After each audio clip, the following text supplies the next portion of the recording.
Welcome back. You're watching HFO-TV. HFO-TV is co-sponsored by the construction, repair, and restoration firm J.R. Johnson, the real estate law firm Baljanik LLP, the tax deferral accommodator Butler Exchange Group, the mortgage banking firm Gantry Incorporated, and forensic building consultants providing building structural science services. Welcome back to HFO TV. I'm Greg Frick, partner at HFO Investment Real Estate. And today we have back with us Del Starr, president of J.R. Johnson. Thank you for taking the time to sit down again with us. We're going to talk a little bit today about capital improvement projects with existing projects and, the bid procurement on when do you do it, when do you not. With J.R. Johnson's background, we've talked before, for people that don't know, I'll have Del kind of give a background on that. They've been heavily involved in the construction industry, not ground up, but pretty much everything else of that. So again, thanks for taking the time to sit down and enlighten our audience. Well, thanks for inviting me. I always enjoyed speaking with you.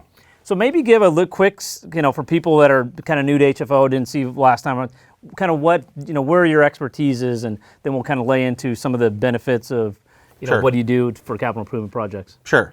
So J.R. Johnson, we're a full service general contractor.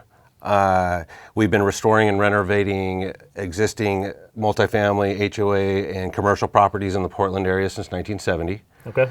Like you mentioned, they're existing buildings. We don't do ground up construction. We're very good at carefully taking buildings apart and putting them back together the way that they're supposed to be, restoring them from whether it's storm damage or fire, or maybe it's a capital improvement project or a construction defect. But that's essentially the type of work we perform. And you guys have expanded your geographical. You're not just a port. You're down. I know we've done a project together down in Salem. We've done some stuff up I-5 corridor. So, you're pretty far reaching in this region. Yeah, we pretty much, I'll say, from the California border to the Canadian border, from the Pacific Ocean to Idaho. And again, for everything but ground up. So we're talking building envelope, issues, interiors. It's just, they don't call you for new construction. I got a lot I want to build. It's, Yep. I'm looking at a project, or I have a building.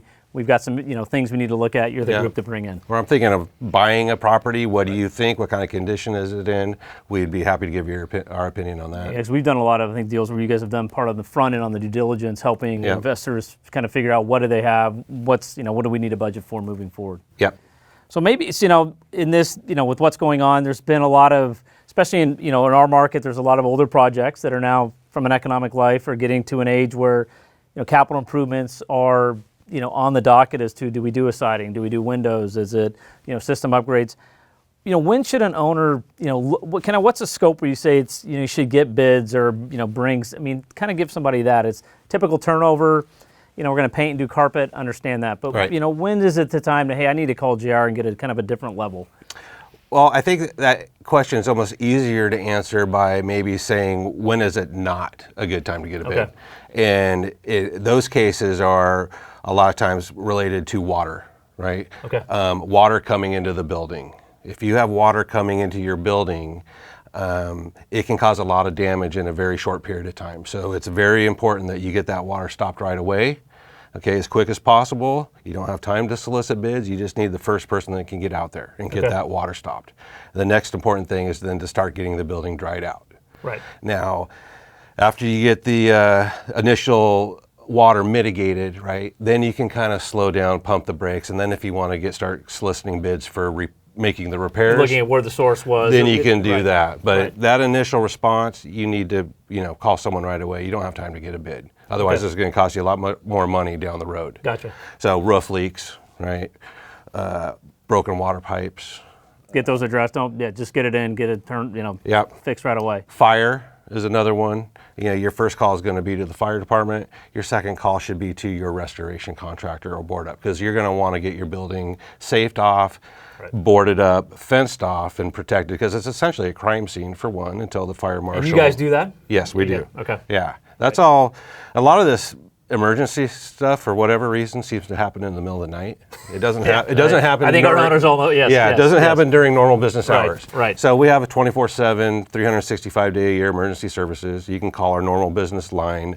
A real human being will answer the phone, and we'll be able to get a crew dispatched in a matter of moments. Okay, so those things. And then what about, I want to do a reposition play on my project. I've got a 50-unit building.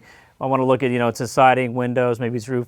How does that process, or what would you recommend for owners on how to, it's not an immediate issue. We don't have, a fire, life safety kind of deal. What would you say on a major capital improvement? What would be the best way for an owner to go about that in looking and getting, quality, bids, or even, finding the right person to do it? A lot of times it starts with just budgeting, getting a ballpark sense of, hey, what would this type of project cost, right? So we have a lot of historical experience that we can look back on and say, okay, for this type of project, for this type of property, you might want to budget somewhere between X amount and X amount a unit, right? Just to give you some sort of window ballpark of where we are, right? And start that process early, because you may have to figure out how to get the funding or however else you're going to pay for it. So get that process started, because that could take a while. And then after that, you need to develop a more specific and biddable scope of work, right? So then you'll need to figure out, okay, who's going to develop the scope of work and what's it going to be, right? So property owners have a few resources for how to even develop the scope of work, right?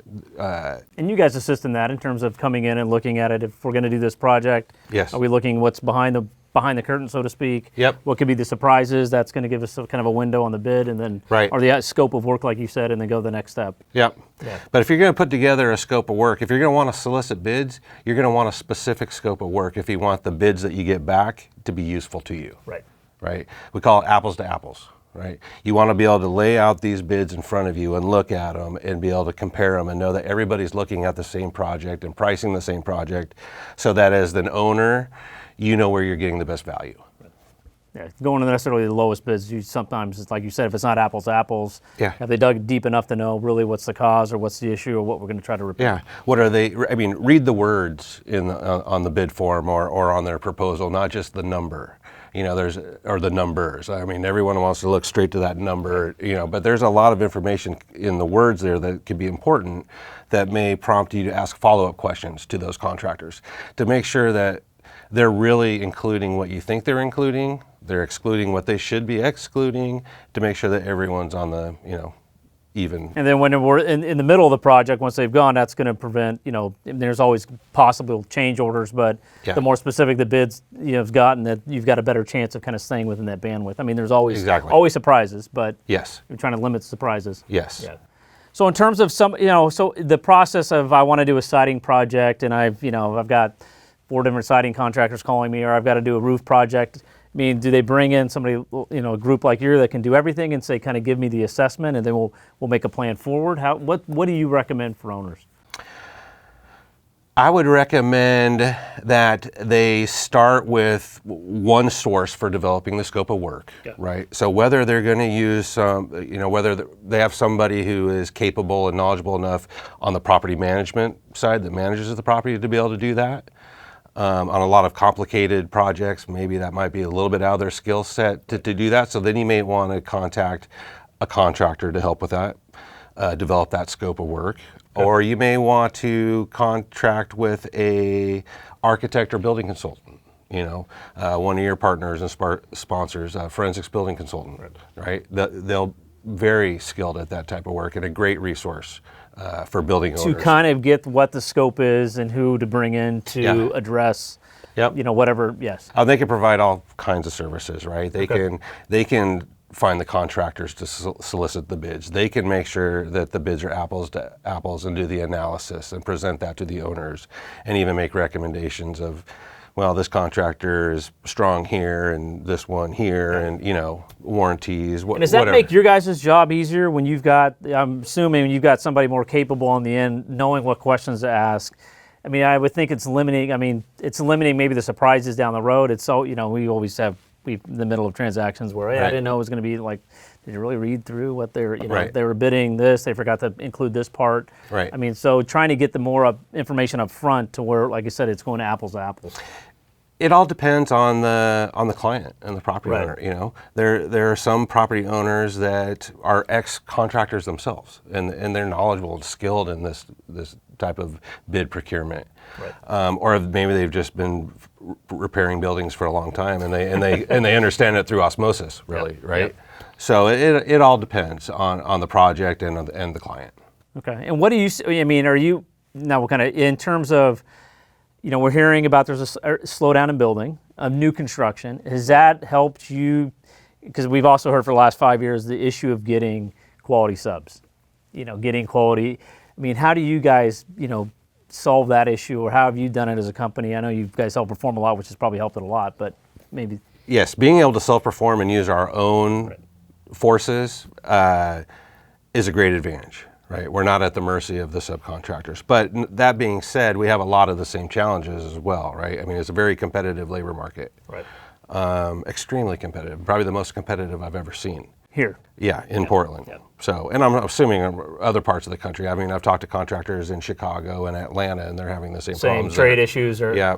I mean, it's a national problem right now, and very competitive. So, that's you do the best you do to retain your employees, and then the same way you have to have good partnerships with your subcontractors, right? You have to treat them fairly. Like you want to have a fair relationship with your clients. Well, you need to have a fair relationship with your vendors as well. You have to work together for things to be successful. And is it gotten a little better? Because like I said, we've seen permit activity slow down on the new construction side. In the multifamily world, I'm thinking maybe, and there's commercials and some other things. I'm wondering, is that helped in terms of are you seeing, more availability for people, subs to that, or is it not trickled down yet to?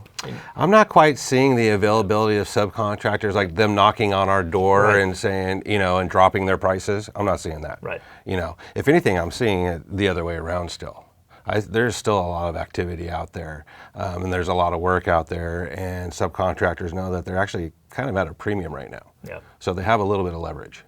Well, and that's what we've kind of told a lot of our owners, make sure you get the scope of work. And I think if you haven't done a big project in the last 5 years, there may be a little bit of sticker shock. Yep. Based on, we've all heard of the price of lumber. We've heard, like you just brought up, labor.